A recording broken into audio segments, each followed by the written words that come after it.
నమస్కారం. భగవద్గీత 5వ అధ్యాయము 27 మరియు 28 శ్లోకాలు. ధ్యానం చేయడం ఎట్లా? ఎందుకు చేయాలి? చేస్తే వచ్చే లాభం ఏమిటి? ఇవాళ మనకు చాలామంది గురువులు మెడిటేషన్ గురించి చాలా చక్కగా బోధిస్తున్నారు వాళ్ళు. చాలా మంచి మంచి క్లాసెస్ నడుపుతున్నారు. చాలామందిని ధ్యాన మార్గంలోకి నడుపుతున్నారు.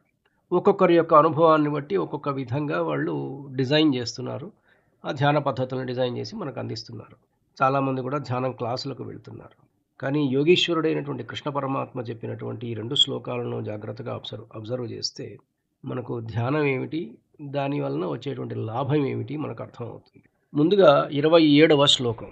స్పర్శాన్ కృత్వా బహిర్బాహ్యంశ్చక్షుశ్చైవ అంతరే భ్రువోః ప్రాణాపానౌ సమౌ కృత్వా నాసాభ్యంతరచారిణౌ.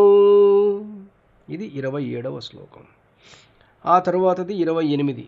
యతేంద్రియమనోబుద్ధిర్ మునిర్మోక్షపరాయణః విగతేచ్ఛాభయక్రోధో యః సదా ముక్త ఏవ సః. ఈ 2 శ్లోకాలు కూడా కలిపి ఒకటే ప్రక్రియని మనకు వివరిస్తాయి. బాహ్య విషయాలను వదిలివేయడం, శబ్ద స్పర్శ రూప రస గంధం వంటి ఇంద్రియ విషయాలను మనసులోకి రాకుండా బయటనే నిలిపివేయడం, దృష్టిని కేంద్రీకరించడం అంటే కనుపాపలను కనుబొమ్మల మధ్య నిలిపి ఉంచడం, భురుకుటి మధ్యలో. ప్రాణాయామం ముక్కు పుటల ద్వారా ప్రవహించే ప్రాణ అపాన వాయువులను సమానం చేయడం చేస్తూ కుంభకం ద్వారా శ్వాసను స్థిరపరచడం. ఇంద్రియ నిగ్రహం ఇంద్రియాలను మనస్సును మరియు బుద్ధిని తన అదుపులో ఉంచుకున్నటువంటి ముని. విముక్తి అంటే కోరిక, ఇచ్ఛ, భయం, క్రోధాలను పూర్తిగా వీడినవాడు ఎల్లప్పుడూ ముక్తుడే. ఈ 2 శ్లోకాలు కూడా ధ్యాన యోగానికి ఒక బేస్, ఒక పునాది లాంటివన్నమాట. బాహ్య ప్రపంచం నుండి మనస్సును ఉపసంహరించుకొని అంతర్ముఖం చేయడం ద్వారా భగవంతుణ్ణి ఎలా చేరుకోవాలో ఇక్కడ సాక్షాత్తు పరమాత్మ అయిన శ్రీకృష్ణుడు సూచిస్తున్నారు. తనను ఎట్లా చేరుకోవాలో ఆయనే చెప్తున్నాడు. జ్ఞానయోగి లక్షణాలు. ఈ స్థితిలో ఉన్న వ్యక్తి కేవలం ధ్యానం చేసేటప్పుడే కాదు, నిజ జీవితంలో కూడా రాగద్వేషాలకు అతీతంగా ఉంటాడు. ఇక్కడ చెప్పబడినటువంటి ప్రాణాపాన వాయువుల నియంత్రణ మరియు దృష్టిని కేంద్రీకరించడం అనేటువంటివి పతంజలి మహర్షి చెప్పిన ధారణ ధ్యాన ప్రక్రియలకు సమానంగా ఉంటాయి. యమనియమ ఆసన ప్రాణాయామ ప్రత్యాహార ధారణ ధ్యాన సమాధి, ఇది అష్టాంగ యోగం పతంజలి మహర్షి చెప్పినటువంటిది. ఈ శ్లోకాల్లో అంతరార్థం మన రోజువారీ జీవితానికి, ముఖ్యంగా మానసిక ప్రశాంతతకు ఎంతో ఉపయోగపడుతుంది. ప్రాణాపానౌ సమౌ కృత్వా అంటే శ్వాసను సమం చేయటం అనేది నేటి కాలంలో మనం చెప్పుకునేటువంటి మైండ్ఫుల్నెస్ అని చెప్తుంటారు కొత్తగా మోడర్న్ సైకాలజిస్ట్ వీళ్ళంతా. ఆ మైండ్ఫుల్నెస్ లేదా బ్రీతింగ్ ఎక్సర్సైజ్కి మూలం అది. ఈ ప్రక్రియ ద్వారా నాకేంటి అని కదా మనం ప్రతి ఇది చేస్తున్నాం.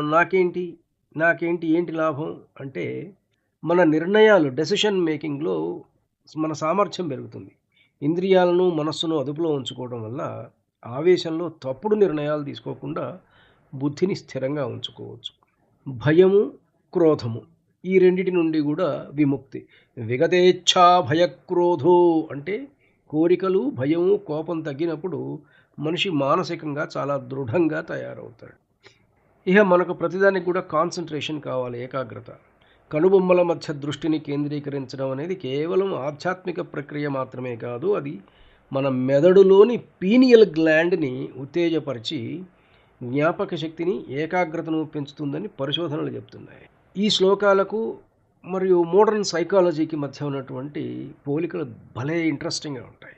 ప్రాచీన యోగ విజ్ఞానానికి, నేటి మానసిక విశ్లేషణకు మధ్య కొన్ని సారూప్యతలు ఉన్నాయి. సెన్సరీ గేటింగ్, బాహ్యాంశ్చక్షుషైవాంతరే. సెన్సరీ గేటింగ్ ఆధునిక మనస్తత్వ శాస్త్రంలో సెన్సరీ గేటింగ్ అనే ఒక ప్రక్రియ ద్వారా మన మెదడు అనవసరమైనటువంటి శబ్దాలను, దృశ్యాలను అది ఫిల్టర్ చేసి పారేస్తుంది, తీసేస్తుంది అనమాట. రానియదు, లోపలికి రానియదు. ఈ 27వ శ్లోకంలో చెప్పినట్టు బాహ్య విషయాలను బయటనే నిలిపివేయటం అంటే ఇది సెన్సరీ గేటింగే కదా. మన ఏకాగ్రతను దెబ్బతీసేటువంటి పరధ్యానాలు అంటే డిస్ట్రాక్షన్స్ను చేతనగా అంటే మనకు తెలిసి మనం నిరోధించడం. ఇది సెలెక్టివ్ అటెన్షన్ అన్నమాట. అట్లానే ఎమోషనల్ రెగ్యులేషన్. విగతేచ్ఛా భయక్రోధో, కోరిక, భయం, కోపము లేని స్థితి అనేది ఆధునిక సైకాలజీలోని ఇమోషనల్ ఇంటెలిజెన్స్కి ఒక పరాకాష్ఠ అన్నమాట. అట్లానే కాగ్నిటివ్ బిహేవియరల్ థెరపీ అని చెప్తుంటారు కదా. మన ఆలోచనలే మన భావోద్వేగాలను అంటే కోపాన్ని, భయాన్ని నియంత్రిస్తాయని ఈ కాగ్నిటివ్ బిహేవియరల్ థెరపీ చెప్తుంది. కృష్ణుడు ఇక్కడ బుద్ధిని ఉపయోగించి మనస్సును నియంత్రించమని చెప్పడం సరిగ్గా ఇదే ప్రక్రియ. మిహాలీ అనేటువంటి ఒక మనస్తత్వ శాస్త్రవేత్త ఫ్లో స్టేట్లో మనిషి బాహ్య ప్రపంచాన్ని మర్చిపోయి చేస్తున్న పనిలో లీనమైపోతాడు. అది ఏకాగ్రత. దీన్ని ఏకాగ్రత ఫ్లో స్టేట్ అట్లనే ఉంటాడనమాట.